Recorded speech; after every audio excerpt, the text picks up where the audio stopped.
Assalamualaikum warahmatullahi wabarakatuh.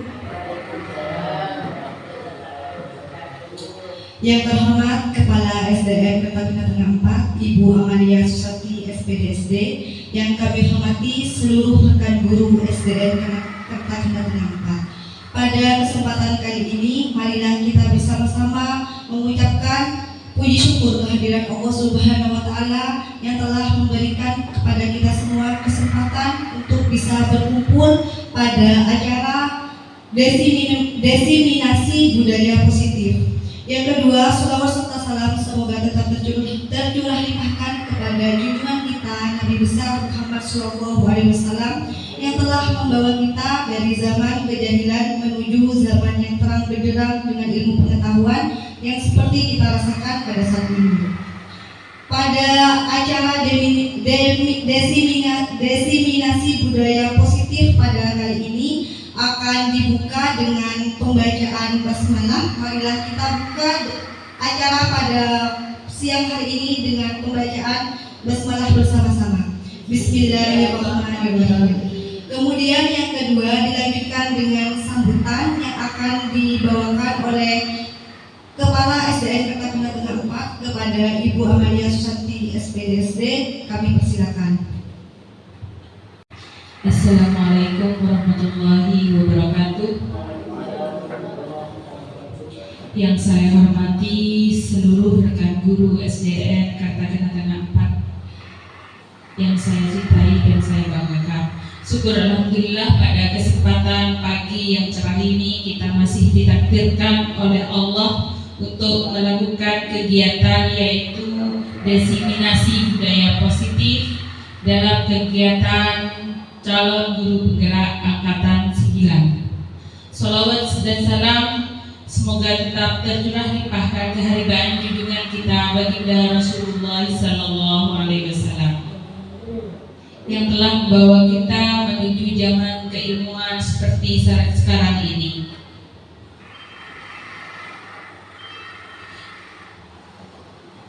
Bapak Ibu yang saya hormati, saya mengucapkan terima kasih yang sebesar-besarnya kepada seluruh rekan guru SDN Kertakenas 4 yang selalu mendukung program-program yang dilaksanakan oleh sekolah, dan dalam hal ini adalah mendampingi, membersamai rekan kita Ibu Herlin Yudhistina dalam kegiatan CGP Angkatan 9. Semoga apa yang kita laksanakan hari ini dipermudah semuanya dan menjadi ladang ibadah kita semua. Amin amin Allahumma amin. Dalam kegiatan diseminasi budaya positif ini nanti Bu Herlin akan memaparkan sedikit banyak apa itu budaya positif. Namun sedikit saya tambahkan, rangkaian kegiatan ini dilaksanakan oleh Bu Herlin selaku calon guru penggerak. Sekolah mendukung penuh kegiatan ini, mulai dari awal pelaksanaan kegiatan hingga akhir nanti. Saya selaku pimpinan di sekolah ini selalu mendukung, tidak hanya bagi CGP, tetapi kepada seluruh rekan guru yang selalu ingin membersamai perubahan. Saya sebagai pimpinan selalu mendukung. Dan yang kedua, paradigma menyelesaikan masalah melalui budaya positif ini dapat kita tanamkan ke anak didik melalui keyakinan kelas. Keyakinan kelas yang sudah Bapak Ibu laksanakan di kelas masing-masing, sehingga jika anak lupa atas apa yang telah disepakati di awal kegiatan, maka Bapak Ibu bisa mengingatkan kembali nanti ketika ada yang anak didik yang melanggar.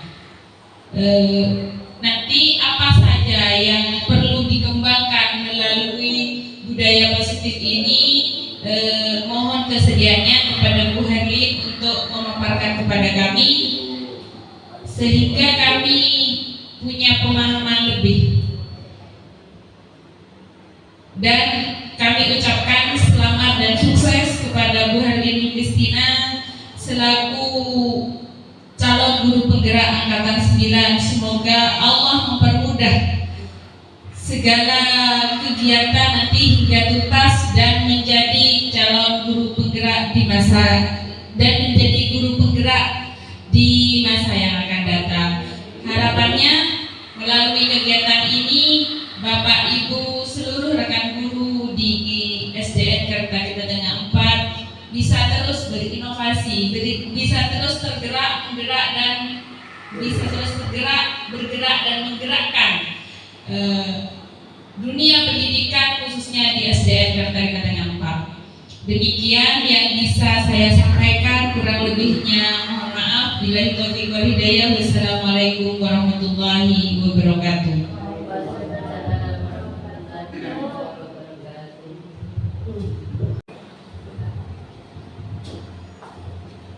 Baik, assalamualaikum warahmatullahi wabarakatuh.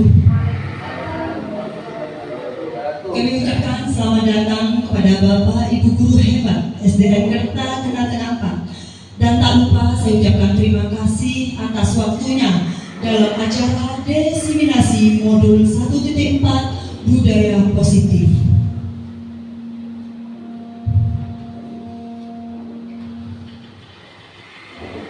Baik, perkenalkan nama saya Herlin Yulita, sarjana pendidikan, calon guru penggerak angkatan 9 dari SDN Kertakedatangan 4 Kabupaten Pamekasan. Dalam pendidikan guru penggerak, saya didampingi oleh Bapak fasilitator saya, yaitu Bapak Dr. Andes Aziz Muslim dari Jember, dan pengajar praktek saya itu Bapak Bambang Sugianto, sarjana pendidikan dari SDN Kertakedatangan Kecamatan Kadur.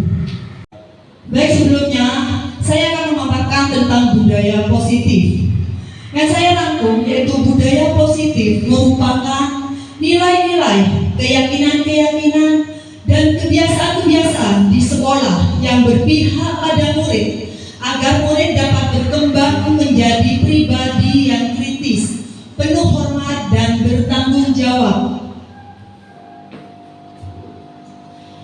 Dalam budaya positif ada 7 konsep utama budaya positif, yaitu ada perubahan paradigma belajar, ada disiplin positif, kebutuhan dasar manusia, ada motivasi perilaku manusia, posisi kontrol restitusi, ada keyakinan kelas, dan ada segitiga restitusi.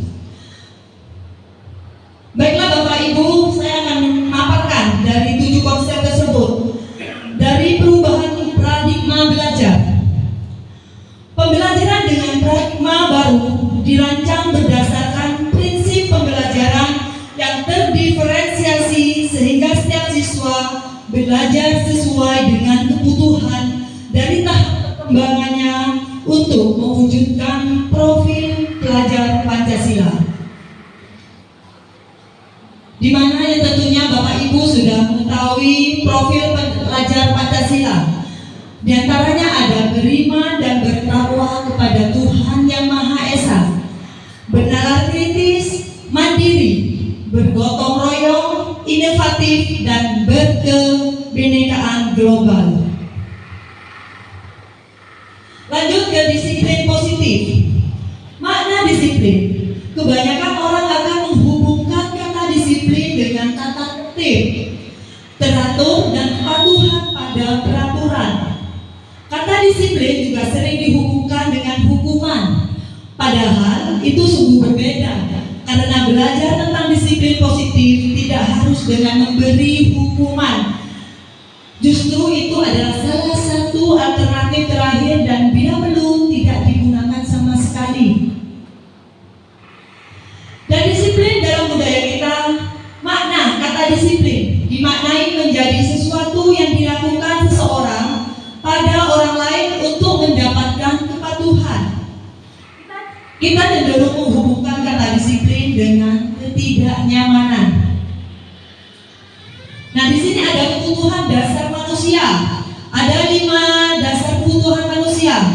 Di antaranya ada bertahan hidup, penguasaan, kesenangan, kebebasan, dan kasih sayang dan rasa yang diterima. Apa bertahan hidup? Bertahan hidup di sini adalah kebutuhan yang bersifat fisiologis untuk bertahan hidup. Misalnya kesehatan, rumah, dan makanan. Kasih sayang dan rasa diterima. Kebutuhan ini jadi meliputi keinginan untuk tetap terhubung dengan orang lain, seperti teman, keluarga, pasangan hidup, teman kerja, dan kelompok di mana kita tergabung. Dan anak-anak yang memiliki kebutuhan dasar kasih sayang dan rasa diterima biasanya ingin disukai dan diterima oleh lingkungannya. Ada kebebasan. Kebutuhan untuk bebas adalah kebutuhan akan kemandirian, otonomi, memiliki pilihan dan mampu mengendalikan arah hidup seseorang. Jadi anak-anak dengan kebebasan yang tinggi menginginkan pilihan. Mereka perlu banyak bergerak, suka mencoba-coba, tidak terlalu terpengaruh orang lain, dan senang mencoba hal-hal yang baru dan menarik. Kebutuhan yang lain yaitu kesenangan. Kesenangan adalah kebutuhan untuk mencari kesenangan, bermain dan tertawa. Bayangkan jika hidup tanpa kenikmatan apapun betapa menyedihkan. Begitu juga yang dibutuhkan anak-anak. Anak-anak dengan kebutuhan dasar kesenangan yang tinggi biasanya ingin menikmati apa yang dilakukan. Mereka juga bisa berkonsistensi tinggi saat mengerjakan hal yang disenangi. Mereka suka permainan dan suka mengoleksi barang, suka bergurau, suka melucu, dan suka menggemaskan. Bahkan saat mereka bertingkah laku buruk, mereka masih terlihat lucu. Kebutuhan berikutnya yaitu penguasaan.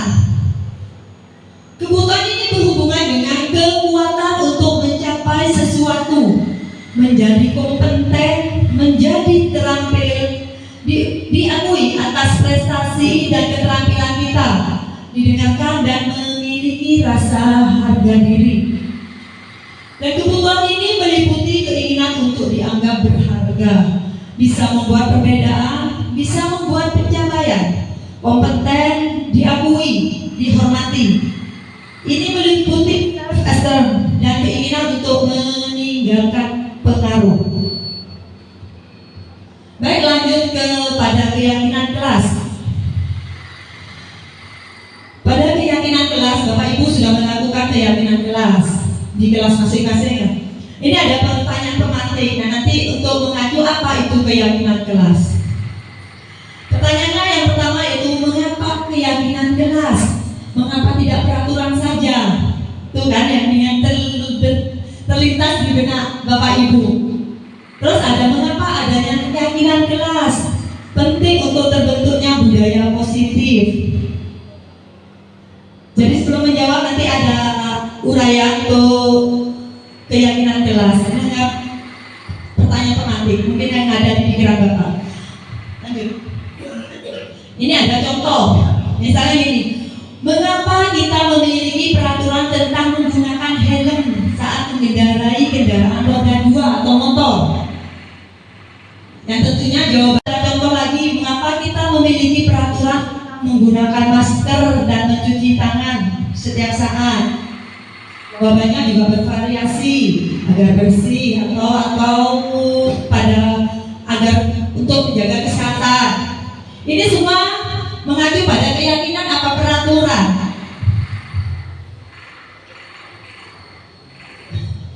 Menurut saya ini berupa peraturan karena objeknya atau yang menyuruh satu orang, tidak ada kesepakatan dari awal. Lanjut. Nah, di sini keyakinannya. Apa keyakinannya? Itu nilai-nilai kebajikan universal yang disepakati secara tersirat maupun tersurat, lepas dari latar belakang suku, negara, bahasa maupun agama. Jadi pada pengertian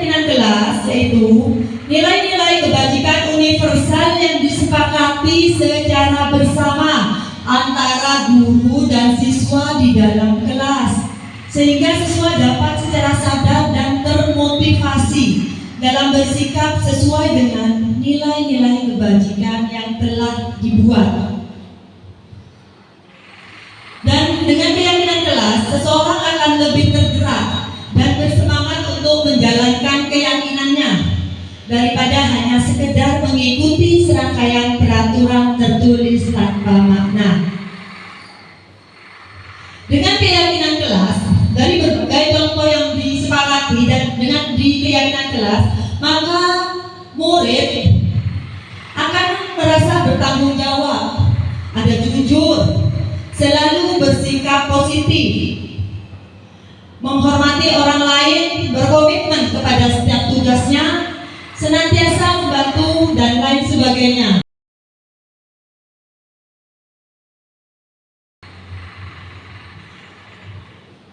Dalam keyakinan kelas ada 5 posisi kontrol seorang guru. 5 posisi kontrol seorang guru diantara ada sebagai penghukum, ada sebagai pembuat rasa bersalah, ada sebagai teman, pemantau, dan manajer. Dan tentunya Bapak Ibu ada di antara 5 posisi kontrol tersebut. Nanti Ibu bisa melihat saya ada di posisi mana. Lanjut. Pada posisi penghukum, seorang penghukum bisa menggunakan hukuman fisik maupun verbal. Orang-orang yang menjalankan posisi penghukum senantiasa menghadap, menunjuk-nunjuk, berkacak pinggang atau menggetar, dan otomatis suaranya bersuara lantang atau keras. Dan pada posisi penghukum ini, dampak yang ada pada posisi penghukum, murid akan menjadi pendendam, tidak menyukai guru atau pelajaran yang diampu atau yang diterima. Di sini saya akan memperlihatkan atau menonton video tentang videonya Darel. Ada kasus Darel dari berbagai kasus Darel dengan 5 posisi kontrol. Di sini pada penghukum dulu.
Di sini Bapak Ibu juga sudah melihat bagaimana posisi Bapak Ibu sebagai penghukum. Mungkin sebelumnya Ibu juga sering melaksanakan sebagai penghukum setelah melihat video tadi. Baik, lanjut sebagai posisi kontrol sebagai pembuat rasa bersalah. Kita lihat video lagi tetap dengan kasusnya Darel. Tapi tunggu, pada pembuat rasa bersalah, suara guru cenderung lembut, namun kata-kata yang diutarakan tuh membuat murid merasa menjadi orang yang gagal, memandang buruk dirinya sendiri dan tidak berharga, dan tidak sanggup membahagiakan orang lain. Dampak pada pembuat rasa bersalah, membuat murid merasa bersalah tentunya, dan ia akan menyimpan emosi negatif tersebut di dalam dirinya. Bapak Ibu perhatikan video dengan tetap pada kasus Darel.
Pada posisi merasa bersalah di sini, guru berbicara halus tapi membuat murid merasa bersalah.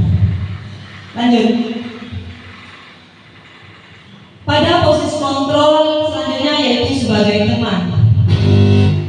Guru pada posisi ini tidak akan menyakiti murid.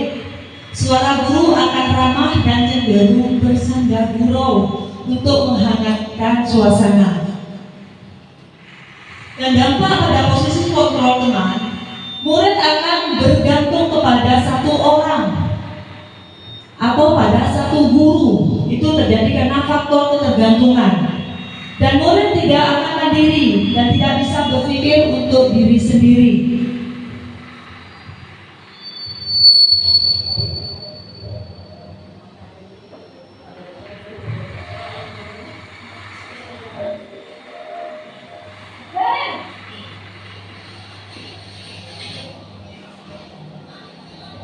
Selamat pagi, Bu. Wah, sudah jam berapa ini, Nak? Terlambat lagi ya, sayang? Iya, Bu. Habis ibu saya lupa bangunkan saya, Bu. Kamu malah menyalahkan ibu kamu. Kamu bukan anak yang larinya paling kencang. Kok terlambat sih? Iya, Bu. Saya memang terlambat bangun tadi. Jadi, biarpun saya lari kencang, tetap nggak kesenja, Bu. Ya sudah, sana. Nanti lain kali larinya lebih kencang lagi ya. Biar gak terlambat lagi. Bikin seneng ibu. Demi ibu. Bisa kan? Bisa lah, Bu. Ya sudah, sana masuk kelas. Ibu beresin urusan absen kamu. Kamu ini ada saja. Setelah lihat video tadi tentu posisi teman sangat baik untuk digunakan pada posisi kontrol pada murid. Salah satunya. Lanjut. Posisi kontrol berikutnya yaitu sebagai pemantau atau monitor. Guru di sini sebagai pemantau, yaitu seorang pemantau akan bersuara datar, tidak emosional, tidak bersanda gurau atau menggunakan suara tinggi. Tercipta identitas diri positif atau berhasil. Pemantau perlu senantiasa memantau. Pada saat murid diberikan sanksi, maka guru pun harus selalu mengawasi. Dan dampak pada posisi pemantau, murid akan menghitung, mengkonsekuensi dan hadiah tanpa memahami sepenuhnya nilai kebajikan yang dituju, tidak sepenuhnya menang diri. Kebajikan yang dituju, tidak sepenuhnya menang diri.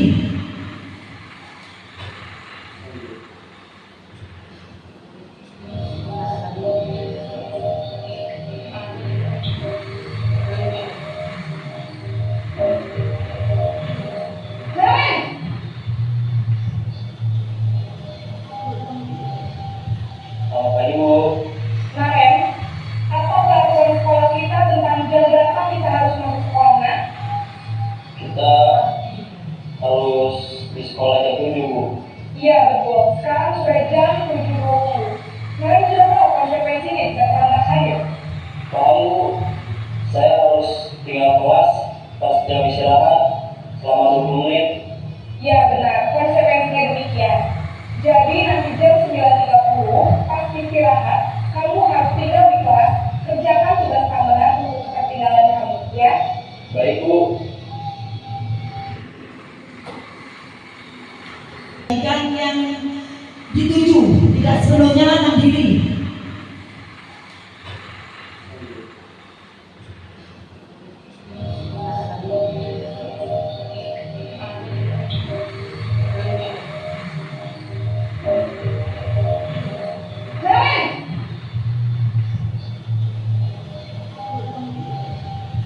Selamat pagi, Bu.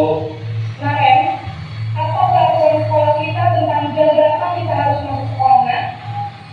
Kita harus di sekolah jam 7, Bu. Iya betul, sekarang sudah jam 7.20. Kemarin sudah tahu konsekuensinya, tidak terlambat saja.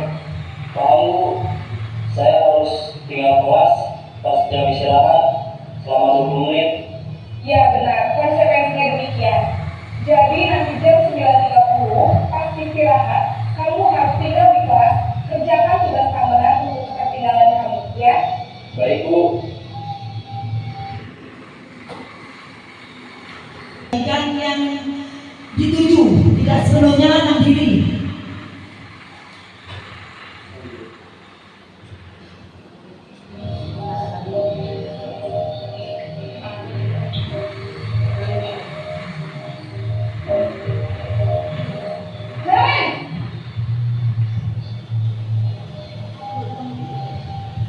Selamat pagi, Bu.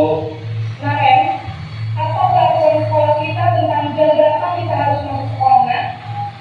Kita harus di sekolah jam 7, Bu. Iya betul, sekarang sudah jam 7.20. Naren sudah tahu konsekuensinya jika terlambat hadir. Paham, Bu. Saya harus tinggal kelas pas jam istirahat selama 20 menit. Iya benar, konsekuensinya demikian. Jadi nanti jam 9.30 pas istirahat, kamu harus tinggal di kelas, kerjakan tugas tambahan untuk ketertinggalan kamu, ya? Baik, Bu. Kebaikan yang dituju tidak sepenuhnya enam diri.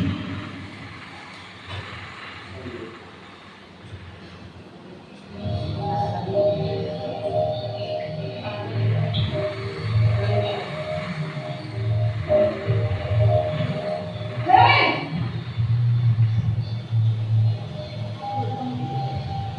Selamat pagi, Bu. Naren, apa peraturan sekolah kita tentang jam berapa kita harus masuk sekolah, nak? Kita harus di sekolah jam 7, Bu. Iya betul, sekarang sudah jam 7.20. Naren sudah tahu konsekuensinya jika terlambat hadir. Paham, Bu. Saya harus tinggal kelas pas jam istirahat selama 20 menit. Iya benar, konsekuensinya demikian. Jadi nanti jam 9.30 pas istirahat, kamu harus tinggal di kelas, kerjakan tugas tambahan untuk ketertinggalan kamu, ya? Baik, Bu. Kebaikan yang dituju tidak sepenuhnya enam diri.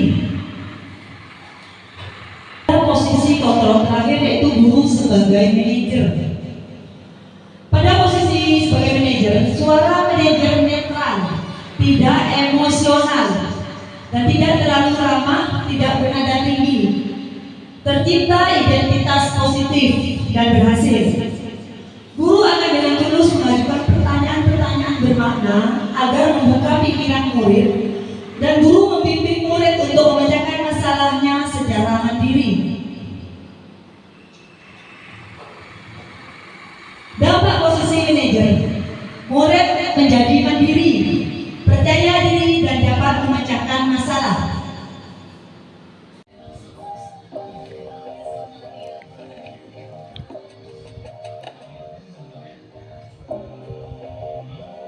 Naren!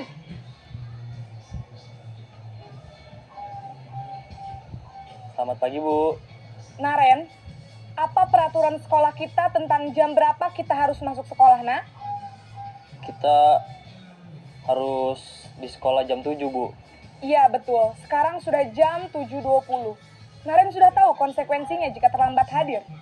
Paham, Bu. Saya harus tinggal kelas pas jam istirahat selama 20 menit. Iya benar, konsekuensinya demikian. Jadi nanti jam 9.30 pas istirahat, kamu harus tinggal di kelas, kerjakan tugas tambahan untuk ketertinggalan kamu, ya? Baik, Bu.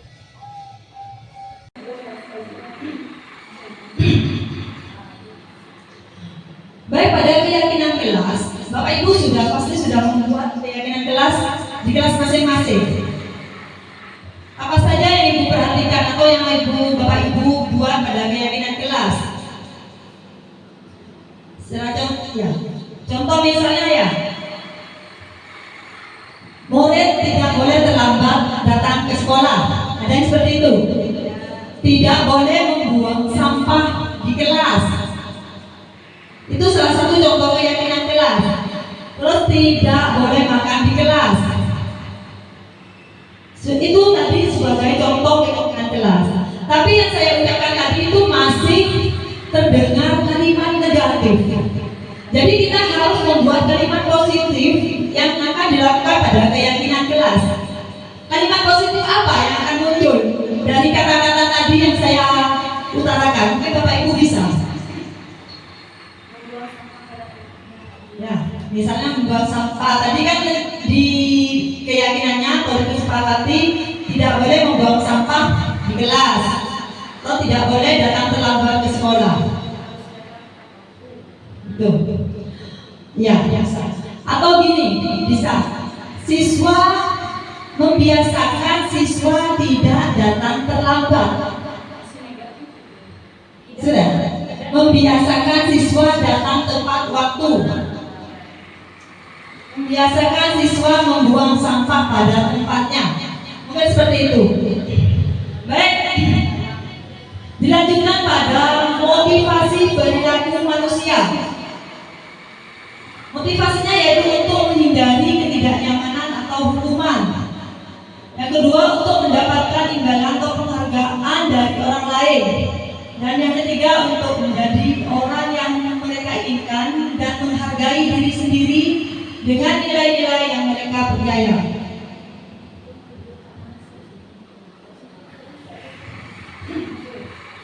Baik, pada yang terakhir di sini ada segitiga restitusi. Apa segitiga restitusi? Segitiga restitusi adalah suatu proses dialog yang dijalankan oleh guru atau orang tua agar dapat menghasilkan murid yang mandiri dan bertanggung jawab. Bapak Ibu, pada siswa yang mempunyai masalah jangan langsung menghukum. Kita duduk mempertanyakan apa masalahnya. Seperti itu.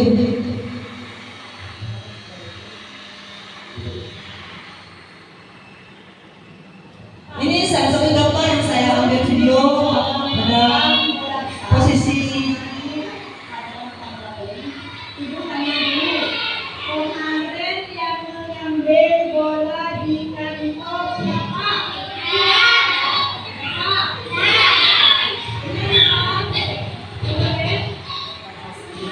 Terus setelahnya ada apa sudah?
Bapak Ibu, diseminasi tentang budaya positif sudah selesai dan saya akhiri dengan ucapan terima kasih. Wabillahi taufiq wal hidayah. Wassalamualaikum warahmatullahi wabarakatuh.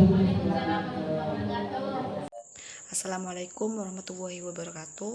Perkenalkan, nama saya Ria Puspitarani. Saya teman sejawat dari Ibu Herlin Yulistina. dari desiminasi yang dilakukan oleh Ibu Herlin, yaitu tentang budaya positif. Ada beberapa hal atau manfaat yang dapat kami rasakan dengan adanya desiminasi yang dilakukan. Yang pertama yaitu desiminasi yang dilakukan oleh Ibu Herlin memberikan dampak positif kepada kami, yaitu dengan adanya desiminasi yang dilakukan tadi, kami bisa tahu tentang 7 konsep utama budaya positif yang bisa diterapkan di sekolah. Kemudian yang kedua, kami sebagai guru sangat mengapresiasi sekali dengan adanya desiminasi yang dilakukan oleh Ibu Herlin, memberikan banyak dampak positif dan memberikan banyak ilmu pengetahuan baru kepada kami, yaitu tentang penerapan contoh-contoh budaya positif yang bisa diterapkan di pembelajaran maupun di lingkungan sekolah. Yang ketiga yaitu harapan kami sebagai guru, khususnya sebagai rekan sejawat dari Ibu Herlin, yaitu semoga Ibu Herlin bisa memberikan hal-hal yang berbau positif kepada sekolah kami sehingga bisa menunjang kemajuan dari sekolah kami, yaitu SDN Kertakena Tengah 4. Demikian umpan balik dari saya, semoga Ibu Herlin selalu bersemangat dan bisa menjadi CGP angkatan 2000 angkatan 9. Terima kasih. Wassalamualaikum warahmatullahi wabarakatuh.